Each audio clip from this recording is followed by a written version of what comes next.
बिस्मिल्लाहिर्रहमानिर्रहीम, अस्सलाम वालेकुम। आप देख रहे हैं मेरा यूट्यूब चैनल और मैं हूं आपकी मेज़बान इशाल अली। आप मुझे यूट्यूब पर भी फॉलो कर सकते हैं, इसके अलावा फेसबुक पर भी आप मुझे फॉलो कर सकते हैं। अच्छा जी, मैं कुछ आज आपको बताऊं कि नवाज़ शरीफ के हवाले से अहम खबर सामने आई है कि नवाज़ शरीफ पाकिस्तान वापस आ रहे हैं। इसके अलावा इलेक्शन जो है वो बहुत जल्द होने जा रहे हैं, अपने वक्त के मुताबिक इलेक्शन अनाउंस कर दिए गए हैं। और दूसरी तरफ अगर हम देखें तो मईशत जो है, जो हिचकोले खाती मईशत थी, इसहाक़ साहब ने खासा मुतमईन कर दिया है आवाम को कि मईशत जो है वो अब मुस्तहकम होने जा रही है। इसके अलावा जी अगर हम देखें तो जहांगीर तरीन ग्रुप खासा मुतहरक है और जहांगीर तरीन ग्रुप जो है अपनी एक अलग सियासी जमात बनाने जा रहा है। पाकिस्तान तहरीक इंसाफ इस वक्त किस जगह पर खड़ी है और पाकिस्तान तहरीक इंसाफ के चेयरमैन इमरान खान किस जगह पर खड़े हैं,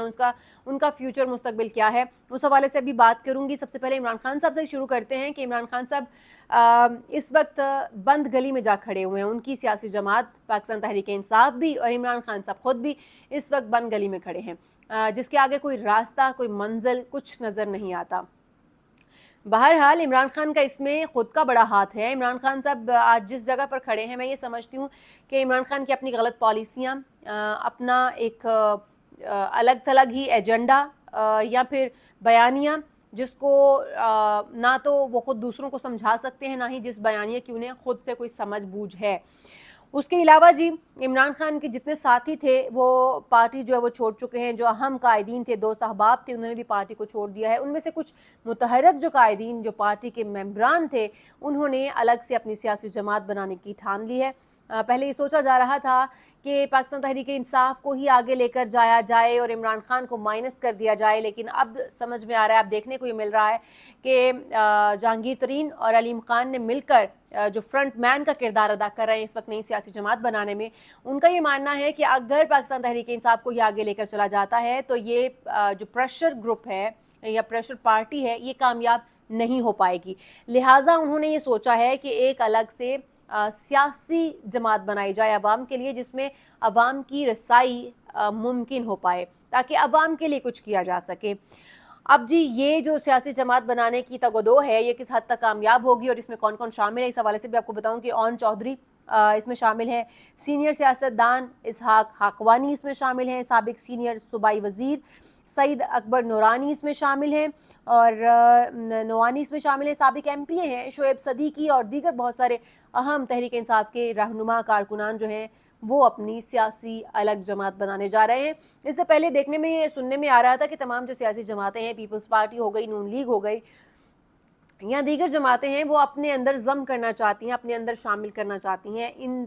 तमाम रहनुमाओं को, इन कारकुनान को जो कि तोड़े गए हैं, जिन्होंने छोड़ा है खुद पाकिस्तान तहरीक इंसाफ को, उनको अपने अंदर शामिल कर लेना चाहते हैं। जाहिर है वोट बैंक जो बनाने के लिए ये सब किया जा रहा है। अच्छा जी, पाकिस्तान तहरीक इंसाफ जैसी जमात बनाने के हक़ में कोई भी नहीं है। सब ने इस पर इख्तलाफ राय दिया है और उन्होंने कहा है कि हम अवामी जमात बनाना चाहते हैं। अगर हम देखें तो जहांगीर तरीन और अलीम खान जो हैं वो इसमें खासे मुतहरक हैं और जहांगीर तरीन ने अपनी जो लीगल टीम है उनको हिदायत भी दे दी हैं कि बहुत जल्द वो इलेक्शन कमीशन से रब्ता करेंगे, इलेक्शन कमीशन में नई सियासी जमात बनाने के हवाले से दरख्वास्त देंगे। अगर हम देखें 2018 में जिस तरह से ट्रक भर भर के कह लें आप या फिर जहाज़ भर भर के कह लें, जो इत्तेहादी थे इमरान खान के, या जिस तरह से पार्टी के हम लोग थे उनको शामिल किया जाता रहा पाकिस्तान तहरीक इंसाफ में, उससे देख के लगता था कि जिस तरह से ये इत्तेहाद कायम किया जा रहा है, जिस तरह से ये शमूलियत हो रही है, बहुत जल्द ये टूट फूट का शिकार नज़र आएगी। और आज आप देख रहे हैं सब कि टूट फूट का शिकार हो चुकी है। अगर किसी को ज़बरदस्ती पैसे देकर, लालच देकर या फिर किसी भी तरह से आप पार्टी में शामिल करते हैं या उनको कोई ओहदा देकर आप उनको पार्टी में शामिल करते हैं, तो ये इत्तेहाद कितनी देर तक कायम रह सकेगा? उस वक्त तक इत्तेहाद जो है वो लॉन्ग टर्म नहीं होता, जब तक कोई आपकी बयानिए, आपकी पॉलिसीज़ और मुल्क व कौम के लिए, बजाय अपने मफादात के लिए बल्कि मुल्क व कौम के लिए, पार्टी के मफाद के लिए ना आपकी जमात को ज्वाइन करे। खैर जी, इतनी जल्दी किसी ने वैसे सोचा नहीं था कि ये इत्तेहाद टूट जाएगा और ये जमात इतनी जल्दी बिखर जाएगी, लेकिन बहुत जल्दी ये जमात बिखर गई है। लगता भी है कि बुशरा बीबी साहिबा के जो तावीज़ धागे हैं या जो पढ़ाइयाँ हैं या जो उनका इल्म है वो इस वक्त काम नहीं कर पा रहा, क्योंकि इमरान खान साहब इस वक्त सियासी बहरान का शिकार हैं اور سیاسی بحران سے وہ نکل پائیں گے یا نہیں اس بات کی بھی کوئی گارنٹی نظر نہیں آ رہی ہے. لیکن عمران خان صاحب اب یہ کہتے ہیں، پہلے وہ کہتے تھے کہ میں ان سے مذاکرات نہیں کروں گا، میں چوروں سے ڈاکوؤں سے مذاکرات نہیں کروں گا، لیکن اب وہ یہ کہتے ہیں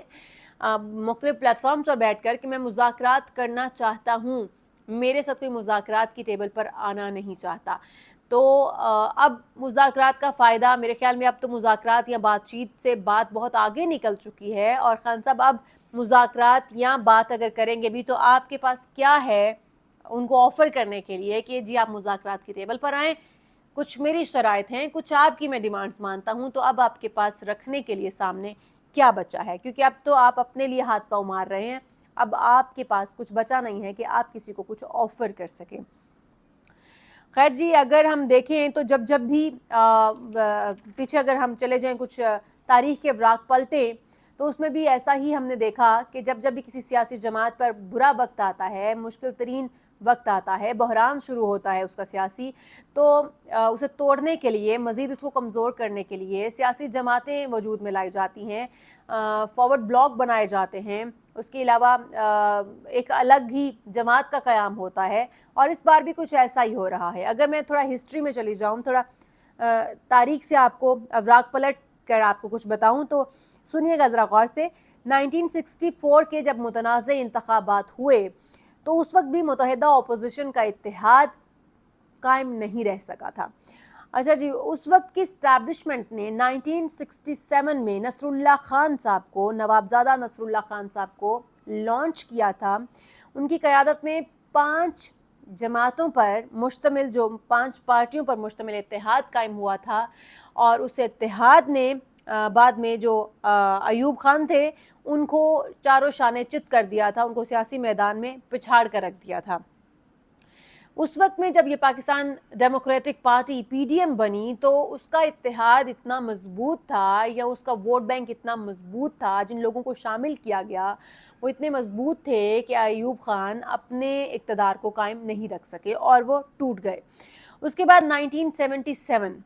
1977 میں پھر الیکشن سے پہلے بھٹو کے مقابل 9 جماعتوں کا اتحاد قائم کیا گیا. بھٹو کو توڑنا تھا، اب بھٹو کو توڑنے کے لیے 9 جماعتوں کا اتحاد قائم کیا گیا، جو کہ ڈیموکریٹک موومنٹ اتحاد بنا، لیکن اسے کچھ خاص فوائد حاصل نہیں ہوئے، اور 9 جماعتوں کو پاکستان پیپلز پارٹی نے نہ صرف پورے پاکستان، خصوصاً اگر میں کہوں پنجاب اور سندھ میں، تو اتنی بری طرح سے ناکام کیا ان 9 جماعتوں کے اتحاد کو کہ پاکستان پیپلز پارٹی ایک بڑی جماعت بن کر ابھری، اور 1977 میں بھی اقتدار پاکستان پیپلز پارٹی کے ہاتھوں میں ہی رہا. اور اس کے بعد جی 1993 میں پیپلز پارٹی کو توڑنے کے لیے دوبارہ سے ایک بار کوشش کی گئی، اور اس کے لیے قاضی حسین احمد کو میدان میں اتارا گیا. پیپلز پارٹی کو ایک بار پہلے بھی توڑنے کی کوشش کی گئی لیکن اس وقت کامیابی حاصل نہیں ہوئی ہے. اس کے بعد دوبارہ اسے انہیں توڑنے کے لیے قاضی حسین احمد کو میدان میں اتارا گیا، انہیں لانچ کیا گیا، اور پیپلز پارٹی کو بری سیاسی جماعت کے طور پر انٹروڈیوس کروایا گیا. عوام کے ذہنوں میں یہ فیڈ کیا گیا کہ پاکستان پیپلز پارٹی سب سے بری جماعت ہے، وہ ایک سیاسی جماعت نہیں بلکہ جابر حکمرانوں کی جماعت ہے. اور پھر اس کے بعد اس جماعت کو کمزور کرنے کے بعد خود الحاق کر لیا گیا پاکستان مسلم لیگ نون کے ساتھ. اس کے بعد پھر 1999 میں مارشل لا کے بعد نون لیگ کو بھی تقسیم کیا گیا. جب جس کا اقتدار رہا،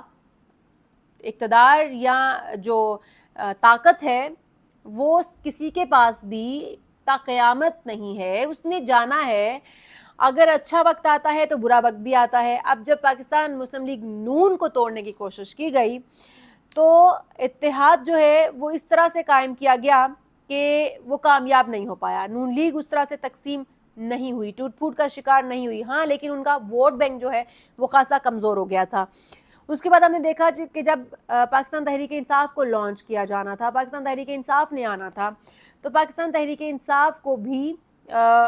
ایک مضبوط جماعت کے طور پر سامنے لایا گیا. بہت ساری جماعتیں، بہت سارے لوگوں کو ادھر سے توڑنا، ادھر سے توڑنا اور پاکستان تحریک انصاف کے اندر شامل کرنا، یہ سب کیا گیا، اور پاکستان تحریک انصاف کسی حد تک کامیاب جماعت بن کر ابھری. لیکن ان کا بیانیہ، ان کی پالیسیز اس قابل نہیں تھیں، عمران خان کا رویہ اس قابل نہیں تھا کہ وہ ज़्यादा देर तक चल पाते। जितनी मेहनत से इमरान खान साहब आए थे, जितनी तगो-दो के बाद उन्हें लाया गया था, उतनी ही आसानी से इमरान खान साहब चले गए। उसकी रीज़न, इमरान खान साहब खुद के खुद दुश्मन निकले। इमरान खान साहब ने जो कुछ किया मुल्क के लिए नहीं, अपना इक़्तिदार पाने के लिए किया। मैंने बात की थी पिछले प्रोग्राम में भी कि इमरान खान साहब से जब सवाल किए जाते रहे एक BBC के इंटरव्यू के अंदर कि जब उन्हें वो अपने खुद को रेड लाइन कहते हैं तो उसका मतलब क्या है, और फिर जिस तरह से तोड़फोड़ और दहशतगर्दी हुई उस सब के पीछे इमरान खान है और ऐसा क्यों किया गया, तो उन्होंने कहा कि अगर मुझे अरेस्ट किया जाएगा या मुझ पर कोई जुल्म ज़्यादती की जाएगी, मुझे अंदर कर दिया जाएगा, तो कारकुनान की मैं रेड लाइन हूँ, कारकुनान मुझे रेड लाइन कहते हैं, पार्टी मुझे रेड लाइन कहती है, तो वो अपना रिएक्शन तो देंगे। जो ये रिएक्शन था वो इमरान खान साहब को पहले से पता था कि वो रिएक्शन आएगा, और बल्कि उसके लिए इमरान खान के दीगर जो पार्टी के रहनुमा थे उन्होंने इस चीज़ के लिए उकसाया था। बहरहाल अब हम देख रहे हैं कि बहुत सारे जो पाकिस्तान तहरीक इंसाफ के रहनुमा हैं उनकी ज़मानतें हो रही हैं, उन्हें रिहा किया जा रहा है, तो फिर जो गरीब का बच्चा है वो क्यों पिस रहा है? जिन कारकुनान ने वहाँ पर जाके अटैक किया, इनके उकसाने पर अटैक किया, इनके बार बार कहने पर और हुक्म देने पर जाके इश्तियाल अंगेज़ी की, वहाँ पर तोड़ फोड़ की, जलाओ घेराव किया, उनको मिलिट्री एक्ट के तहत सज़ाएं क्यों हो रही हैं? उन्हें मिलिट्री कोर्ट्स का सामना क्यों करना पड़ रहा है? बहुत सारे लोग ऐसे हैं जो बच्चे यंग हैं जिनकी माएँ रो रही हैं कि हमारे बच्चों ने पाकिस्तान तहरीक इंसाफ के लिए, इमरान खान के लिए ये कुर्बानी दी थी और इमरान खान ने उन्हें डिसऑन कर दिया है। जो चेयरमैन, जो पार्टी कायद आपको डिसऑन कर देता है, आप उस जमात के लिए अपनी जान हथेली पर रखकर किस तरह से पाकिस्तानी इमलाक को, पाकिस्तान की फोर्सेस को अपने हाथों से नुकसान पहुंचा सकते हैं। बहरहाल जो भी सूरत हाल है जल्द क्लियर हो जाएगी। जैसे ही इलेक्शन होंगे तो अब कोई जमात तो सामने आएगी। वो कौन सी जमात है? नई सियासी जमात है या फिर पाकिस्तान तहरीक इंसाफ है, पाकिस्तान पीपल्स पार्टी है, नून लीग है, काफ लीग है, वॉट एवर जो भी जमात है, पाकिस्तान मुल्क और कौम के लिए अच्छी साबित हो। थैंक यू सो मच जी। अल्लाह हाफिज़।